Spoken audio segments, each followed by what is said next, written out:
नमस्कार दोस्तों, सी online classes में आपका स्वागत है। मैं हूं रजनीश कुमार और जो हमारे क्वेश्चन सीरीज़ है जिसमें हम डिफरेंट टॉपिक से क्वेश्चन आपके लिए लेके आते हैं। आज उसमें हम देख रहे हैं जैन धर्म और बौद्ध धर्म पर आधारित क्वेश्चन। जो हम आपको तैयारी का मटेरियल प्रोवाइड करवा रहे हैं वो SSC, UK PSC, UK triple SC, UP triple SC, BPSC, MP PSC, HP PSC और एचपीएसएससी के लिए काफ़ी इम्पोर्टेंट होगा। तो दोस्तों, हमारे चैनल को सब्सक्राइब करें, हमारे वीडियोस को लाइक करें और कमेंट करके बताएं आपको वीडियोस कैसे लग रहे हैं। तो पहला क्वेश्चन है, सस्यवाद सिद्धांत किस धर्म से संबंधित है? तो सस्यवाद जैन धर्म से संबंधित है। नेक्स्ट क्वेश्चन है हमारा, महात्मा बुद्ध का जन्म कब हुआ था? तो महात्मा बुद्ध का जन्म हुआ था 563 ईसा पूर्व में। तीसरा क्वेश्चन है हमारा, बौद्ध शिक्षा का केंद्र कौन था? तो बौद्ध शिक्षा का केंद्र विक्रमशिला था। इन सब में से भारत का सबसे बड़ा बौद्ध स्तूप कहाँ स्थित है? तो भारत का सबसे बड़ा बौद्ध स्तूप सांची का स्तूप है। निम्नलिखित में से किस ग्रंथ में सर्वप्रथम देवकी के पुत्र श्री कृष्ण का वर्णन किया गया है? तो ये छांदोग्य उपनिषद में है। महाभारत और अष्टाध्यायी भागवत पुराण से पहले छांदोग्य उपनिषद में इस बारे में विवरण मिलता है। जैन समुदाय में प्रथम विभाजन में के श्वेतांबर संप्रदाय के संस्थापक थे, तो इसमें स्थूलभद्र थे। भारत के प्राचीन विहारों में से एक है, तो नालंदा भारत के प्राचीन विहारों में से एक है। प्रथम जैन महासभा का आयोजन कहाँ हुआ था? तो प्रथम जैन महासभा का आयोजन पाटलिपुत्र में हुआ था। द्वितीय जैन महासभा का आयोजन कहाँ हुआ था? द्वितीय जैन महासभा का आयोजन वल्लभी में हुआ था। जैन साहित्य का संकलन किस भाषा और लिपि में है? तो जैन साहित्य का संकलन प्राकृत भाषा और अर्धमागधी लिपि में है, जबकि बौद्ध धर्म की पाली भाषा में है और जैन का है प्राकृत और अर्धमागधी में। अष्टांगिक मार्ग की संकल्पना अंग है, तो अष्टांगिक धर्म चक्र परिवर्तन सूत्र के विषय वस्तु पर आधारित है। कथन ए है, जैन धर्म में अहिंसा पर बल ने कृषकों को जैन धर्म अपनाने से रोका और इसका कारण था कृषि में कीट एवं कीड़ों की हत्या होने शामिल रहता है। तो इसका दोनों सही है, ए और आर दोनों सही हैं और आर ए का सही व्याख्या करता है। तो ये हमारा आंसर होगा इस मामले में।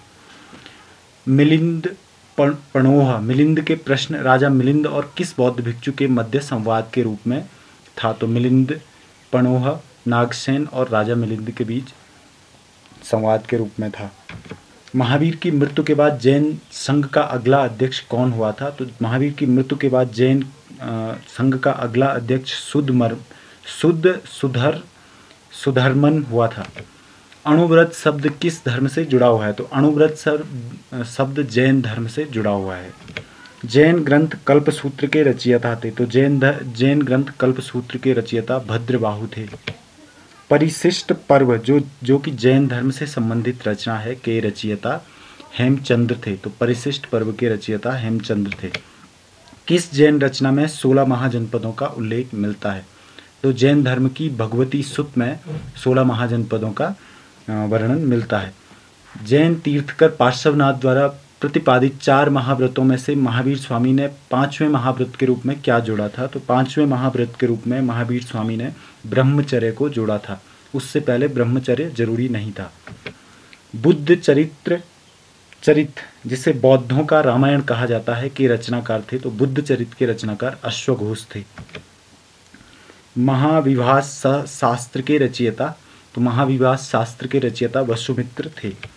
कौन सी बौद्ध रचना गीता के समान मानी जाती है? तो बौद्ध रचना धम्मपद गीता के समान मानी जाती है। बौद्ध धर्म में भावी बोधिसत्व या भविष्य के बोधिसत्व किसे माना जाता है? तो मैत्रेय को भविष्य का बोधिसत्व माना जाता है। योगाचार या विज्ञानवाद के प्रतिपादक थे, तो मैत्रेय नाथ योगाचार और विज्ञान के प्रतिपादक थे। किसके समय में बौद्ध धर्म स्पष्ट तो 2 संप्रदायों में हीनयान और महायान में बटा था? तो ये कनिष्क के शासनकाल में हुआ था, जो कश्मीर में बौद्ध संगीति हुई थी उस समय। भारत के दक्षिण की ओर के देशों में बौद्ध धर्म का कौन सा संप्रदाय माना जाता है? तो भारत के दक्षिण की तरफ के देशों में हीनयान बौद्ध धर्म माना जाता है। भारत के उत्तर के देशों में बौद्ध धर्म का कौन सा संप्रदाय माना जाता है? तो भारत के उत्तर वाले देशों में, जो उत्तर में है भारत के, उनमें बौद्ध का महायान संप्रदाय माना जाता है। बौद्ध धर्म का मूलाधार क्या है? तो बौद्ध धर्म का मूलाधार 4 आर्य सत्य हैं। बौद्ध धर्म में त्रिरत्न क्या इंगित करता है? तो बौद्ध धर्म में त्रिरत्न है बुद्ध धम्म और संघ। बौद्ध धर्म को भारत में अंतिम राजकीय संरक्षण किस वंश के शासकों द्वारा दिया गया? तो बौद्ध धर्म को भारत में अंतिम राजकीय संरक्षण बंगाल के शासकों द्वारा दिया गया था, बंगाल के पाल शासकों द्वारा। जैनियों का विश्वास है कि जैन मत 24 तीर्थंकरों की शिक्षाओं का परिणाम है। इस कथन में आलोक में निम्न में से कौन सा एक वर्धमान महावीर के विषय में सही है? तो वर्धमान महावीर के विषय में ये सही है कि वे अंतिम और 24वें तीर्थंकर थे, जिससे इस नए धर्म का संस्थापक नहीं माना गया है, बल्कि वर्तमान धार्मिक संप्रदाय का सुधारक माना गया है। वह अदम्य बौद्ध साहित्य को बुद्ध के विभिन्न जन्मों की कथाओं के वह अद्यतम बौद्ध साहित्य जो बुद्ध के विभिन्न जन्मों की कथाओं के विषय में बताता है, तो वो जातक हैं जिसमें बौद्ध के जन्मों के बारे में लिखा गया है।